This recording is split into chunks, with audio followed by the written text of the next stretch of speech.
So mga sangkay, may malaking pasabog po tayo ngayong pag-uusapan na talagang nga namang manggigigil ang bawat Pilipino kapag nalaman po ito.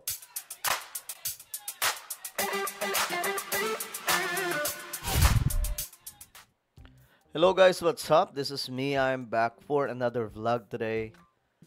Ito, pag-usapan lamang po natin ngayon mga sangkay kasi dapat pong malaman ito ng mga Pilipino. Deserve ng mga Pilipino na malaman ang katotohanan ito dahil para hindi po tayo niloloko mga sangkay ng maraming mga politiko.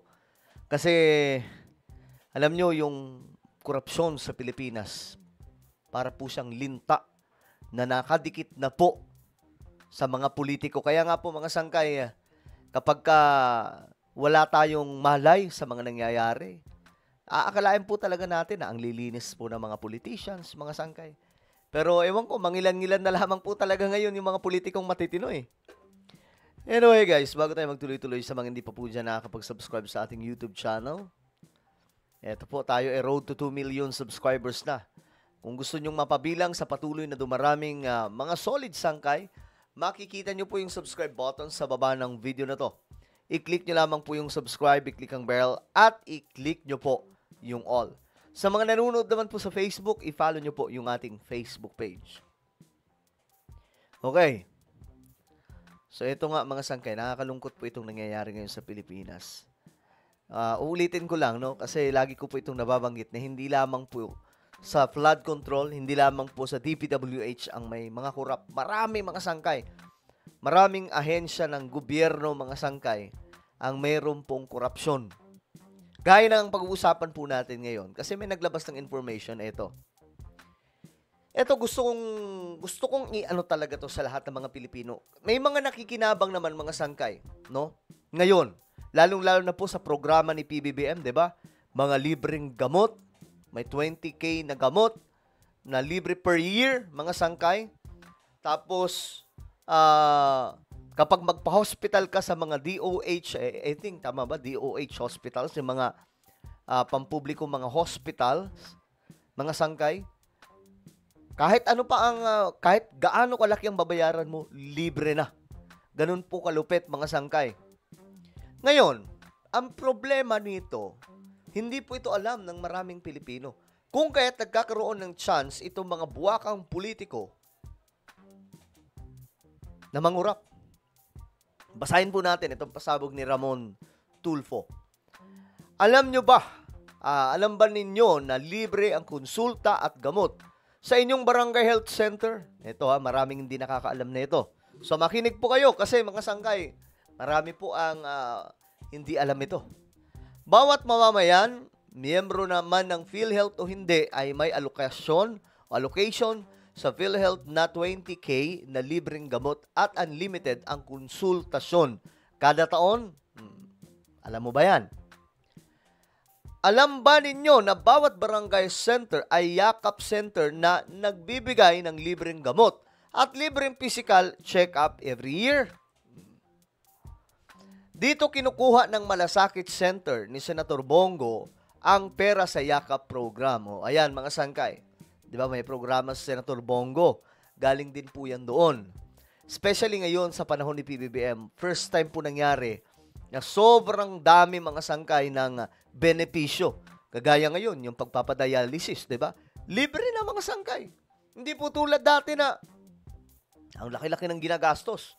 Kaya yung iba, tinitiis na lang hanggang sa pumapanaw. Ngayon, ang daming libre. May libre yung pagpapahospital sa mga nasabing mga hospital sa sakop po ng DOH. Amira, may mga iba nga, mga sangkay, pinuntahan pa po mismo ni PBBM. May babayaran, almost 1 million. Pero pagdating po doon sa cashier, mga sangkay, libre lahat. Burado lahat ng babayaran. Ganyan po kalupit, mga sangkay. Ang problema, may milagrong nangyayari. Ito basahin natin. Ang mga libreng gamot ay ang mga sumusunod. Ayan, ito po mga sangkay. Yung mga gamot. Ang mga libreng physical examination na covered ay ang mga sumusunod. Ito, mga sangkay, Basahin nyo na lang. Ngayon, ano ang problema? May mga city hall or mga munisipyo na hindi po nagsasabi tungkol dito. Para ano? Basahin natin.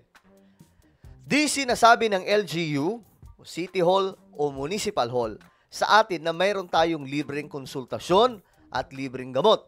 Dahil ang pera na para sa konsultasyon or consultation at free medicines ay binubulsa ng local officials. Ayon po ito kay Ramon Tulfo. Ako mga sangkay, hindi na po ako nagtaka sa ganitong klaseng kalakaran.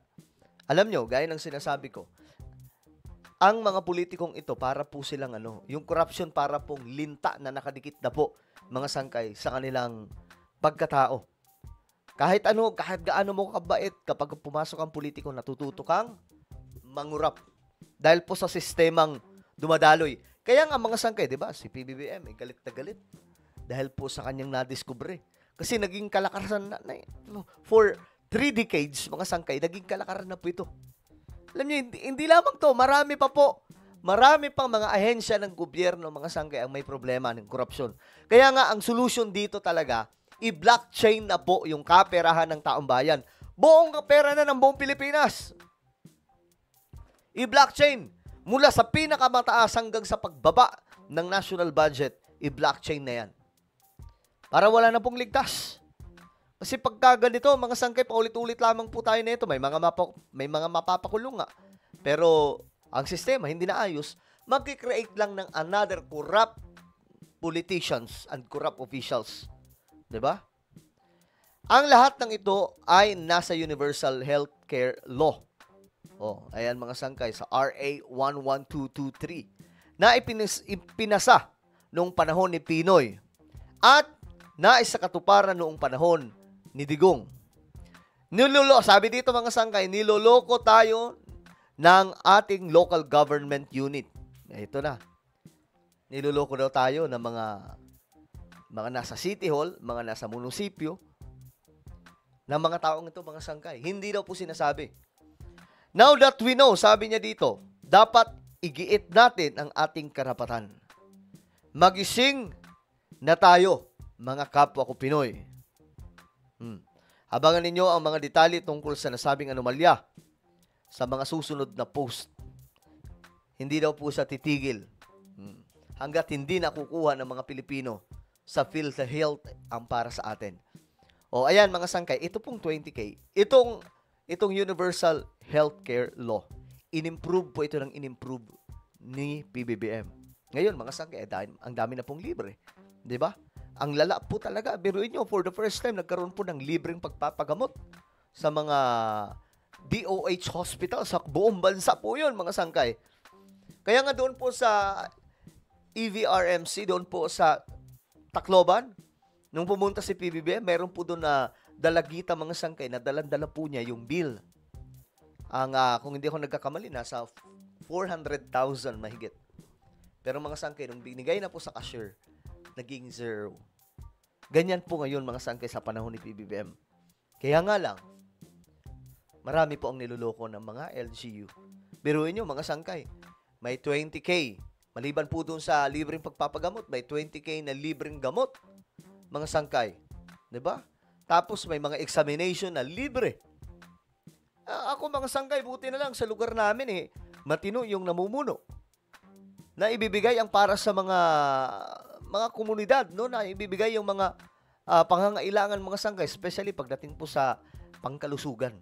Na ibibigay at ako mismo nakapagsasabi na ayos na ayos. Pero sa ibang mga lugar mga sangkay, hindi po honest yung mga leader.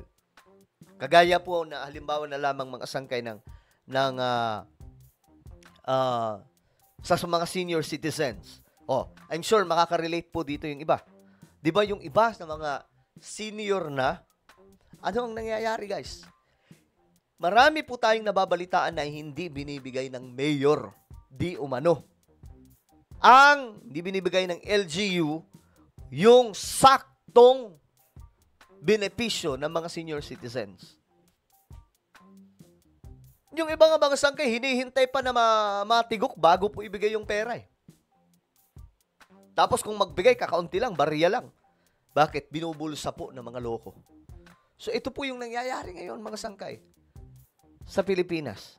Grabe po talaga yung corruption sa ating bansa. That's why, kailangan po talagang ayusin yung sistema.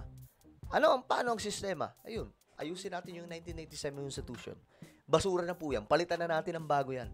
Dahil walang kwenta talaga itong sistema na ito, ang bulok na sistema, ang nagpapabaho sa sistema ng gobyerno, sistema ng mga budgeting sa ating gobyerno, mga sangkay. Nakakalungkot. Ayan maraming libre ngayon sa panahon ni PBBM. Libre yung pagpapadialysis. Alam nyo ba yun? May 20K na gamot na pwede mong makuha sa mga yakap center. Mga sangkay. Diba? Libre yung pagpapakonsulta. Diba? So, ang daming benepisyo ngayon, mga sangkay. Diyos mio, marimar. So, ikalat po natin ito para malaman ng mga Pilipino. Kalampagin nyo yung mga munisipyo nyo, mga mayor nyo. Kung hindi sila honest. Nakakalungkot, no? Well, ano po ang inyong opinion? Comment down below. Meron po tayong YouTube channel, Sangkay Revelation. Hanapin nyo po ito sa YouTube ngayon din. Kapag nakita nyo na, i-click nyo po yung subscribe, i-click ang bell, at i-click nyo po yung all. Ako na po ay magpapaalam. Mag-ingat pong lahat. God bless everyone.